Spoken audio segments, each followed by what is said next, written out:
প্রবাসী স্কুল। সৌভাগ্য আমাদের সবার, আপনাদের সবার সঙ্গে দেখা হলো আজকে।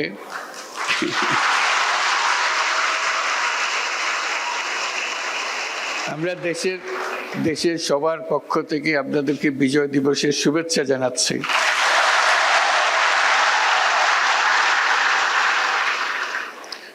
আমি ইংরেজিতেই বলি, অন্যরা বুঝতে পারবে না বলে আপনারা তো বুঝতে পারবেন।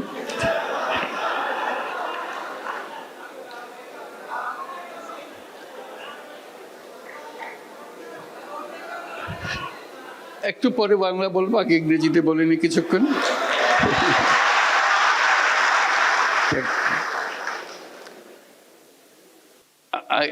I don't feel I'm awake. I feel like I'm in a dream. Being here.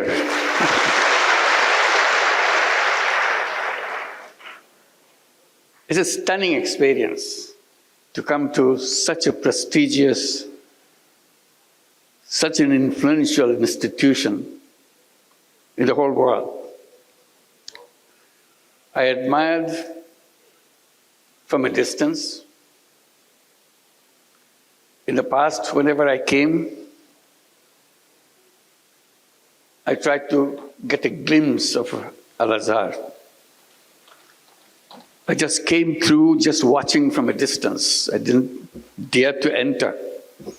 I was not familiar where to go. Today you bring me in. I'm here with the students and the faculty and the friends. It's an amazing experience, a lifetime experience for me.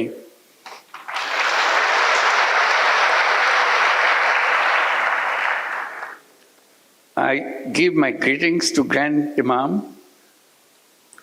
and all the leaders of the university.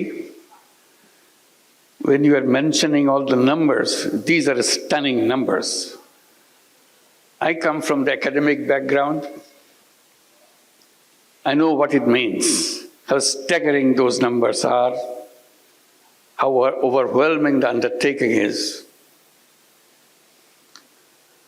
This is a memorable event for me, to see you, meet you physically, and even get a chance to talk to you. It's a rare opportunity. As someone coming from academic world, it's always exciting to be with the students. That's what we do, that's what we live for.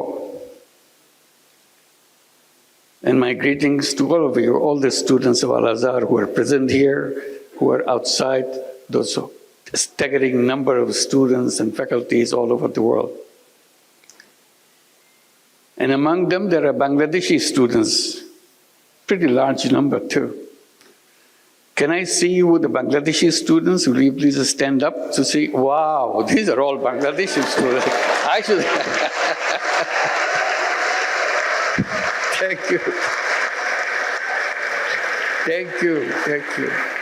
It's a wonderful feeling that you could accommodate so many students. I hope more and more students from Bangladesh could come here, and more opportunities will be available to you, because you change the world.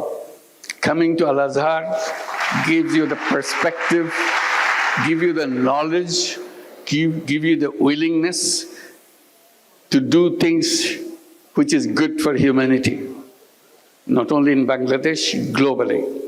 So that's your role. You are not limited to a particular country. You are limited for your service is for the whole world, for all humanity. I have to catch a flight right after this, so I have to be brief, and I'll try to share my experiences, what I did as a teacher, what I was trying to do, because this opportunity to interact with the students give me this opportunity to share what my efforts were, initiatives were. My experience in the University of Chittagong began 53 years back, as Bangladesh became just independent country at that time. I came back from the United States where I was teaching. Bangladesh today and Bangladesh 53 years back are completely different.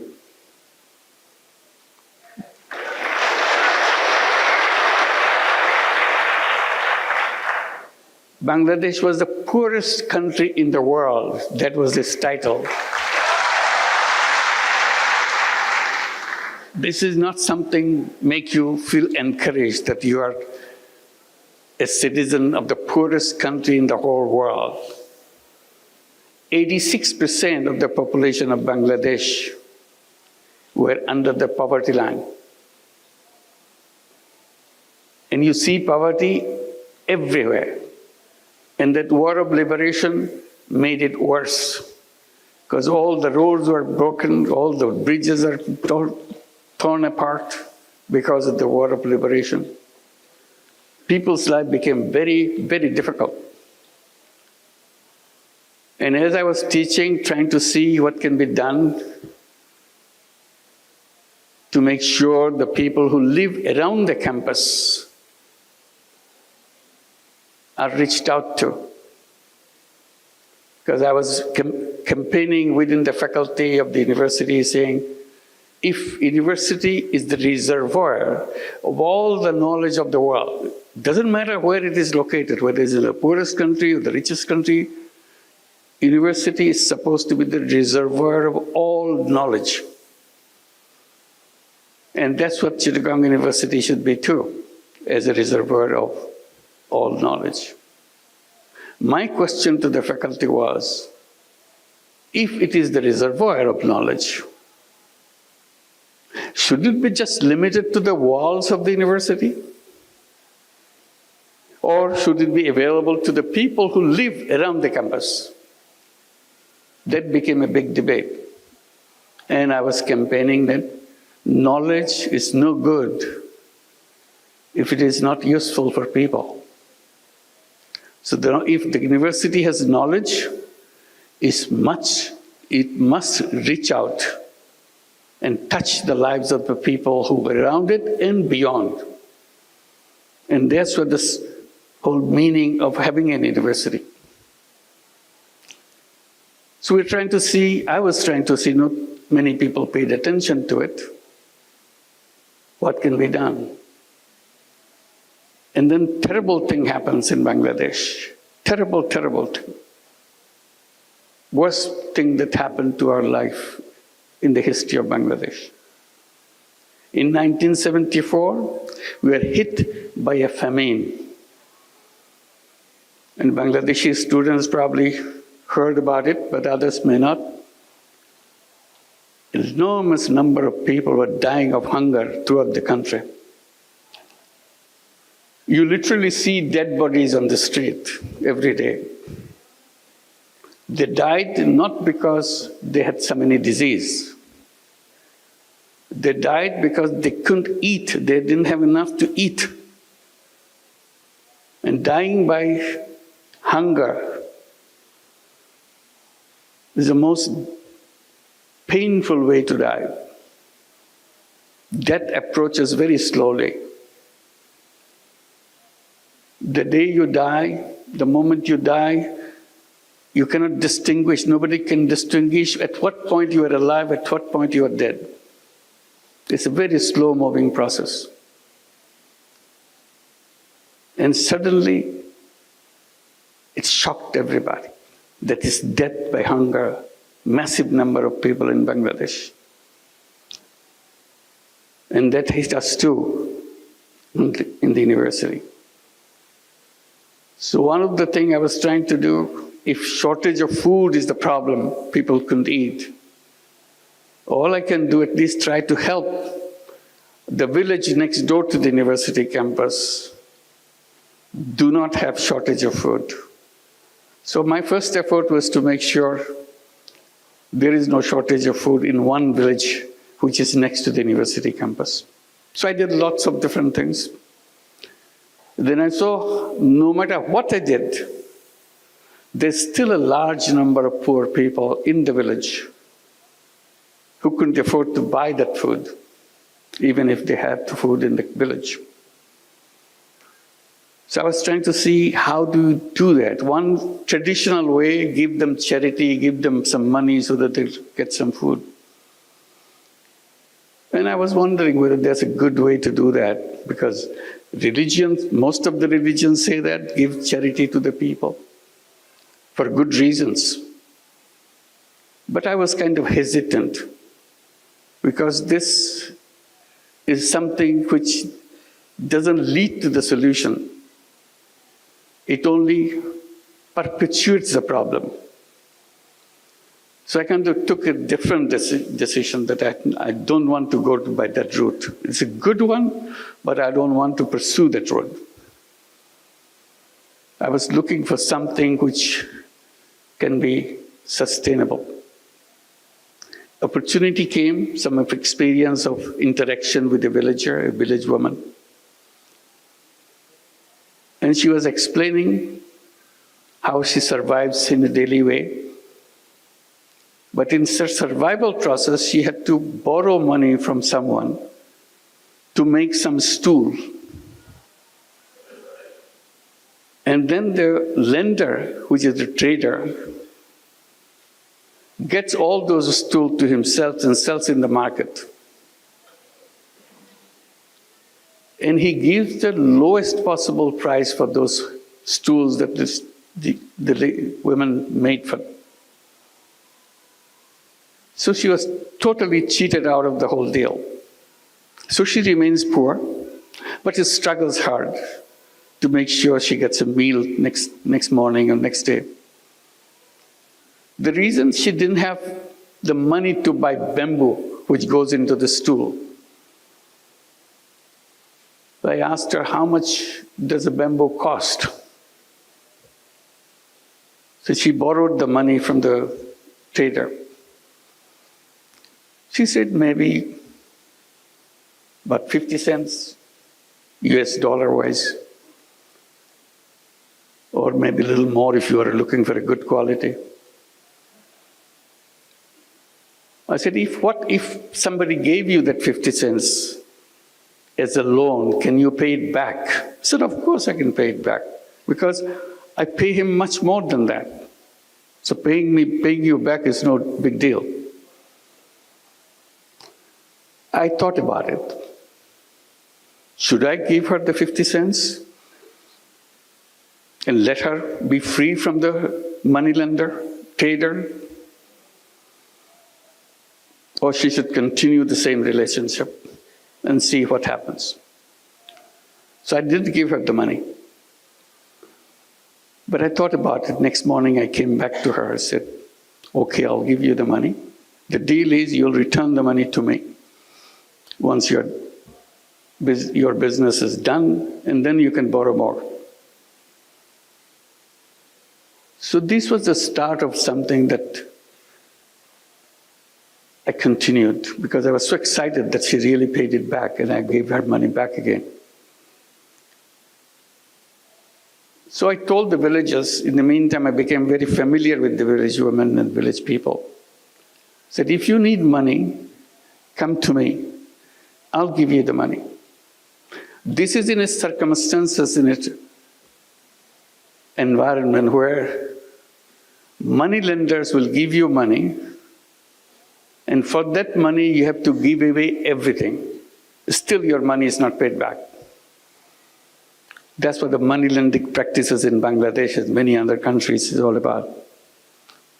Here I am, I'm not talking about taking away everything. I'm just asking for the money to be back, that's all. Whatever I gave is returned to me.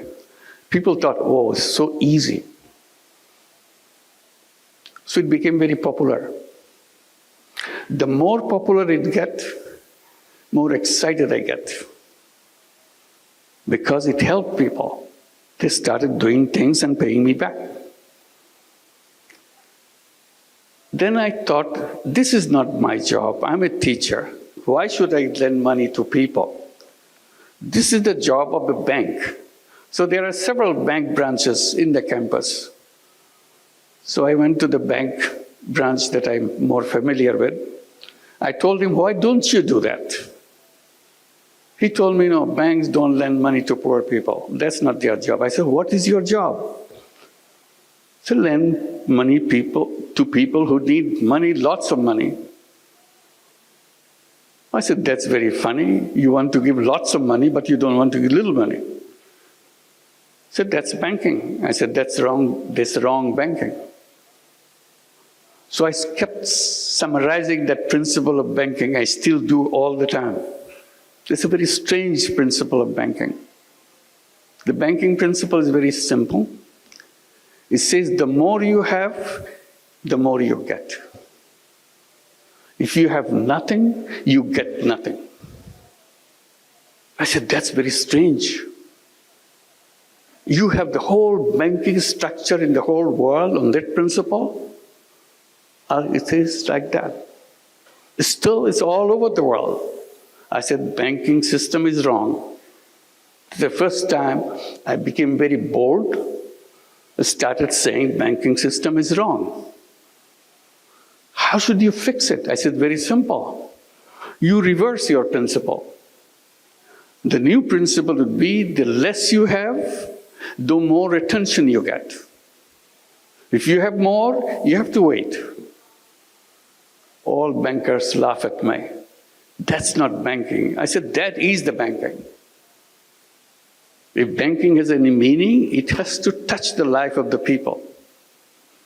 And touching the life of the people begins by accepting that principle. The less you have, more attention you get. Then bankers said, oh, it will not work. No matter what principle is, but it sounds good, but it will not work. Poor people will never pay back. Then I raised a simple question. How do you know? Have you ever given any money to any poor people? No, we have not, because our system doesn't allow that. I said, then how could you come to that conclusion? Oh, everybody knows that. I said, I don't know that. So I want to practice, I want to find out. So I started doing that and find out everybody pays back. They said, well, it can stay for a while. They are trying to impress you so that they can get more money. The more money they will get, they will stop paying you back.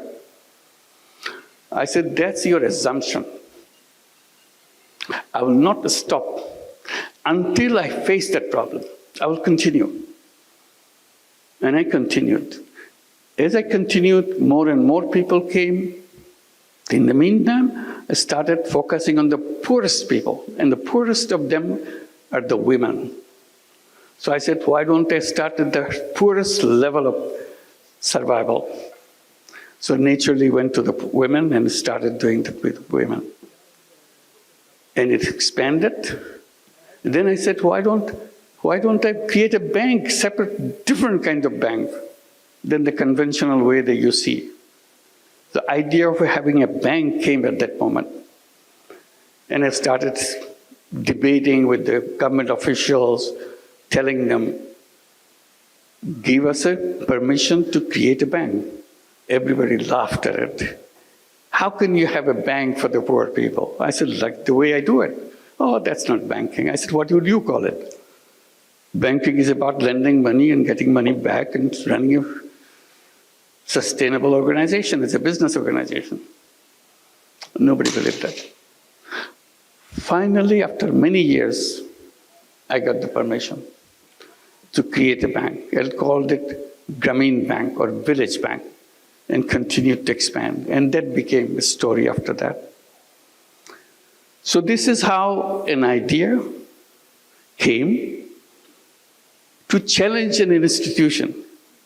The reason I'm telling this story in details, unless you challenge, nothing will happen. The world will remain the way it is. It is the young people, it is the students who can see things more clearly because they are still looking for things.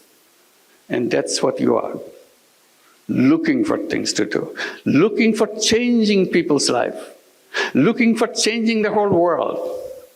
If you stay where you are, repeating the same thing over and over again, the world will remain where it is.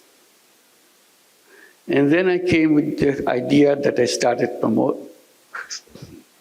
telling about. I said, not only you challenge, You dream, you imagine. Imagination is a big power. That's very funny. It doesn't cost you anything to imagine. You can imagine anything you want. Imagination doesn't have any limit. But it is the fundamental thing to lead you to change. If you don't imagine, it will never happen. It's a very funny thing. If you don't imagine, it will never happen. But if you imagine, it has a big chance of happening. So I encourage everybody, all my students, people that I meet, make imagination. Imagine things. Things which are absolutely impossible. Imagine that. And if you keep on imagining, it will happen. So while I do the thing in Grameen Bank, and people say it will work in Bangladesh, it will not work anyplace else, it started spreading in other countries. It even came to Egypt. We started some programs in Egypt. Many microcredit programs are introduced. It went to many other countries in Asia.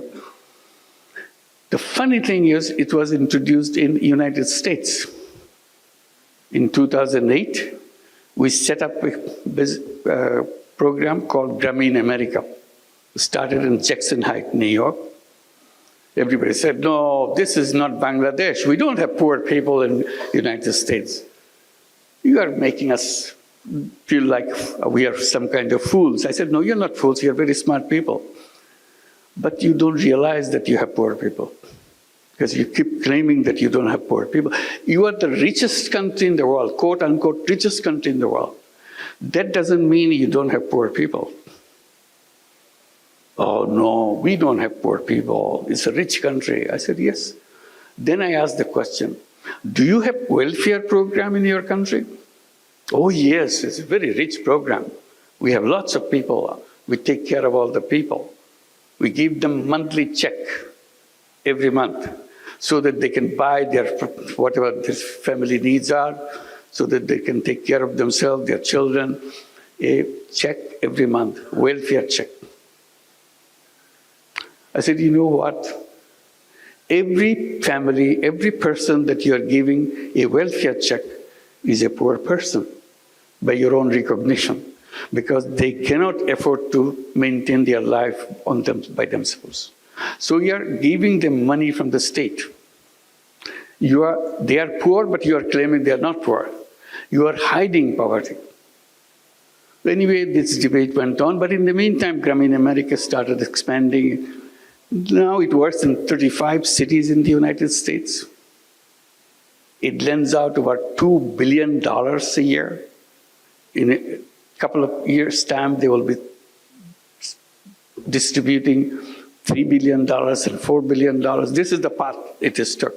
And the amazing thing, repayment rate is absolutely near 100%. Never changed. So you challenge something, and people say it cannot work. Okay, it can work in Bangladesh. Bangladesh is a funny country. Anything can go, but it will not happen in any other countries. Now it's all over the world.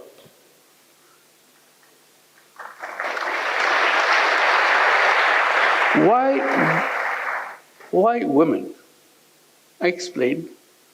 And I said, women are not only poor in terms of income, they are also poor in health. If you are poor, you're always poor in health.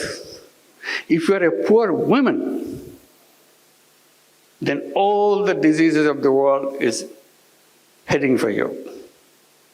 That's the situation of poor women. So along with microcredit, all the loans that we give, savings that we take, we started looking at the condition of healthcare of the poor women. So we built up a whole healthcare program. We have healthcare program in every village so that we can take care of all the women. We have over 10 million borrowers, meaning 10 million women in our system, in the Grameen Bank in Bangladesh. So there's lots of people needing healthcare. So we introduced our healthcare system, and it worked very well. And we created many other systems to help the poor people. And people say, why are you doing all these things? why don't you leave it to the state to take care? I said, look, the state government can do whatever they can do, but every citizen has a right and obligation to do what he or she can do. So we are simply using our right to make sure we make life for other people better. That's what we are doing. But you're doing it you're charging people fee, you're charging people money to run this. Why don't you do it as a charity? I said, I'm always trying to stay away from charity, but charity has one limitation. Charity is a wonderful word, wonderful idea, because that's the only place where poor people could survive, charity. I said, I am saying that it can be done in another way. Because charity, when it goes, helps people, it does help people. But money that goes, it never comes back. So you have only one-time use of your money. So you have to find fresh money to do the same thing again. I said, what I'm doing, I'm trying to create it as a business proposition. So money goes out and does the job, and money comes back. So you use the money again and again, it never stops. I said, this is more powerful. Charity money has one life, but if you do it in another way, where it's a business proposition, then it has an endless life. Then you say, then you must be making a lot of money. I said, no, I'm not making money. That's not what I do. I promised to myself that I'll never make any money for myself. That's it, simple proposition. So I don't even make any money for myself.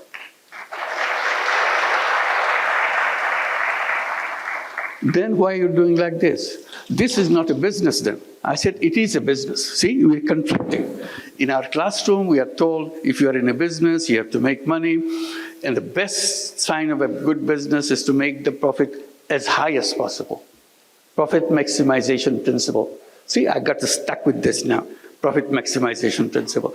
I said, well, that may be the one kind of business, but there are other kinds of business. Oh, in our books, there is no other kind of business. There's only one kind of business. To profit maximizing, to maximize profit. I said, if you have only one kind of principle, then this is something missing. There should be in your textbook another kind of business. Business to solve problem of the people without making any money for yourself. Oh, we never heard of this because you never did that. I said, I'm doing it, I like it. They started a debate. Can this be a business? I said, of course it's a business. Business means you sell something, you produce something, sell something, and get your money back and have a surplus. In my business, there is a surplus. There's no question about it. But I don't want to take it myself. That's the only thing. The rest of it's the same. Why didn't you want to take money for yourself? I said, that's my decision, that's all. You don't question that. If you like it, you should do it too. It's fun to do that. It's a big controversy in economics classes and conferences, debate, can this be a business? I'm saying this is a business as anything else. So finally I have to give it a name. I started calling it social business. Defining as a business to solve problem without financially benefiting by yourself. So surplus stays with the business and expands the business. We took this principle and expanded, creating many, many other businesses. And funny thing, we came up with an idea.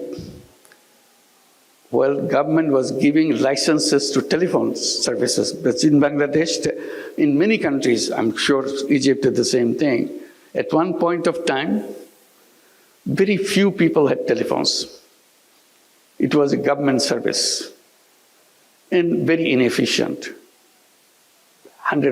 Maybe 100,000, maybe something like that. That's the total number of telephones in the whole country. So that's when the mobile telephone idea came, and it's got introduced in other countries. Bangladesh wanted to give a license, give licenses for setting up mobile telephone companies. We looked at each other, what does it mean? And we had an idea.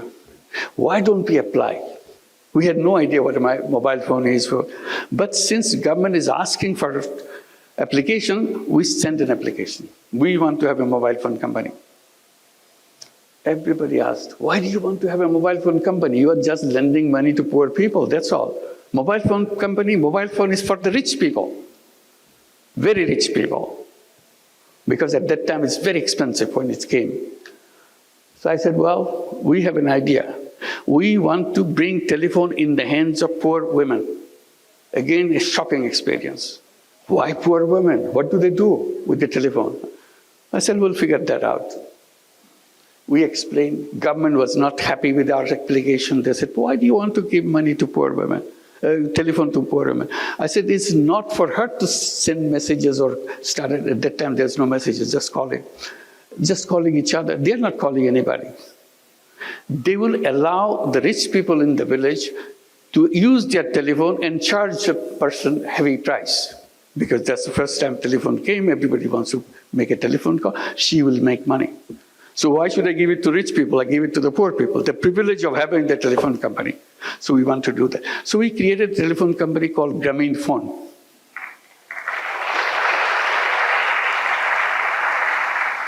Government official asked, you said your women are illiterate. I said 100%. All our women are illiterate. They cannot read, they cannot write, they cannot even write their names. They don't even know what their names are. That's the beginning. Then why are you giving the telephones? Who cannot read, who cannot write? How are they going to push the buttons if somebody says, make a call for me to such and such place? I said, you underestimate poor people. If they find out pushing those numbers bring them money, they will learn it in 10 minutes. There are only 10 numbers in the whole world. So if those numbers bring money, they're smart people. The poor people are poor, but they're not dumb people. They're very smart people. That's how they survive. And literally they did that. They learned those numbers and became very successful telephone companies by themselves, just selling the telephone service in the villages. We call them telephone ladies of the village. Very soon we had 1 million telephone ladies selling services all over Bangladesh. Grameenphone became the largest telephone company in the country, still the largest company in the country. The reason I'm telling this story is, you have to just twist a little bit. World changes completely.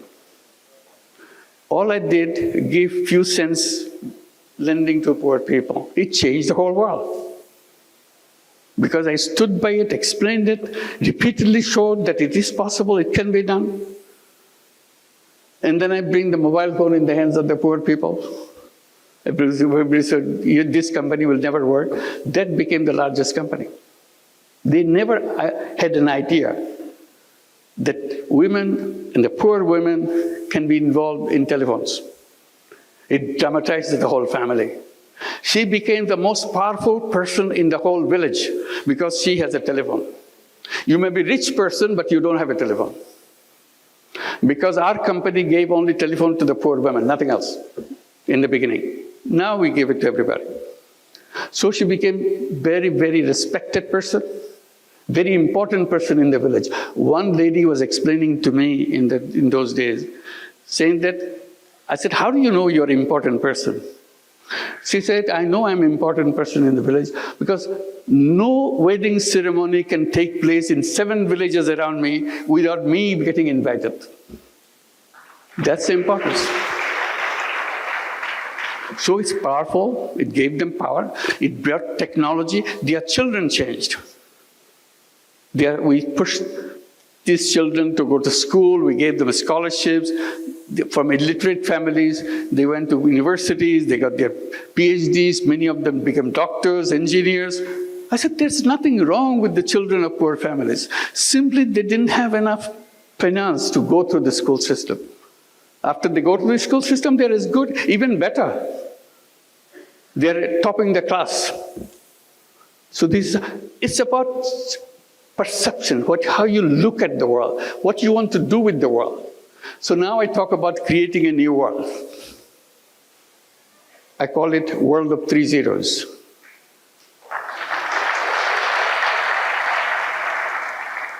People get a little bit curious. What is zero? Is nothing.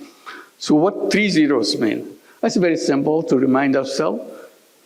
Zero net carbon emission, because we cannot survive unless we achieve that. Zero net carbon emission. Zero wealth concentration. You know, our countries move forward, like Bangladesh has moved forward in the last 53 years. But where did all this money come? Where did it go? It went to the several people, several families in the country. Bulk of the people is still at the bottom. Their conditions slightly improved, but not what the richest people in the country is. All the wealth goes in one direction. In every system, in every country, wealth gets concentrated in the hands of 10%, 12% of the population of the country, and the rest is still struggling. So I said, that's not right. So we have to address this question of wealth concentration. That's where the social business comes. If you introduce social businesses, there is no wealth concentration because money is not going to one place. Money is just circulating, and you are not taking any part of the profit that you make. So I said the future of the world is having more and more social businesses. Everybody says, social business is a funny concept, it will not go anywhere. Then we see big companies like Danone, like Uniqlo, they are becoming, Uniqlo is a big company in Japan, Danone is the biggest company in France.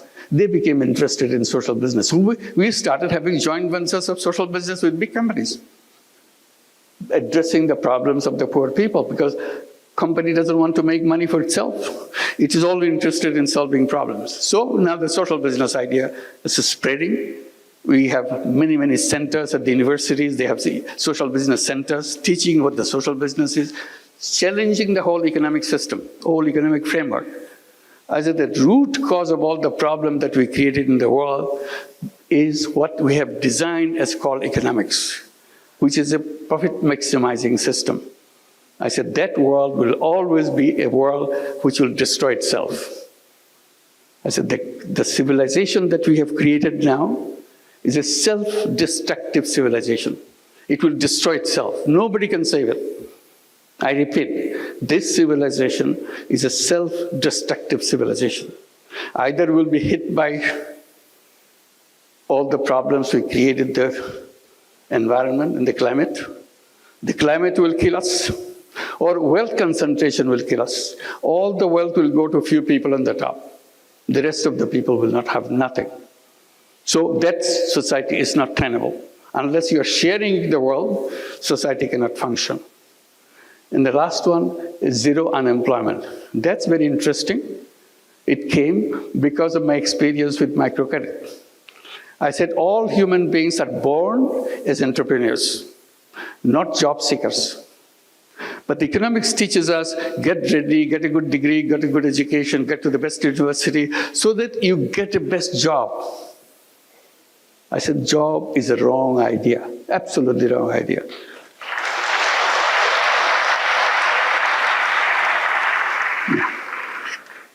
We have to leave. It's a couple of minutes. I said, it's a wrong idea because human being is a creative being. Essence of human being is a creativity. That's why I said, imagine. If you imagine, your creativity takes over. It makes it happen. You imagine that you want to go to the moon. When people were saying we want to go to the moon, everybody laughed at each other. Such a funny idea, human being going to the moon. You couldn't be funnier than that. But it's a dream. When you have a dream, you make it happen. And they made it happen. Now, lots of other dreams are coming up. What is your dream? The best thing any education institution gives to the students is to make him or make her capable of dreaming. If an institution is not inculcating that quality in young people, that institution is not an academic institution. It doesn't serve the whole purpose of being an academic institution, inspiring young people to dream the things that you would like to see. Once you dream, it will happen. So I talk about zero unemployment. I said all human beings are born as entrepreneurs. Job is the legacy of slavery. We don't want slavery. We don't want to be slaves. But the education system forces us to do that because they say you need a degree, you need a piece of paper. Because if you produce a piece of paper, you get a job. I said, I want to create an education system where we don't need a piece of paper. We don't need a degree to show it to somebody. I use the knowledge to change the life of the other people, change the life of any people. That's what entrepreneurship is all about. And entrepreneurship is not about making money. Entrepreneurship is about changing the life of the people. So if you can create a society, create a world of 3 zeros, zero net carbon emission, zero wealth concentration, zero unemployment, we create a new civilization. That's the challenge. That's the task that we have. এই কথা বলার জন্যই আপনাদের কাছে আজকে আসলাম। আপনাদের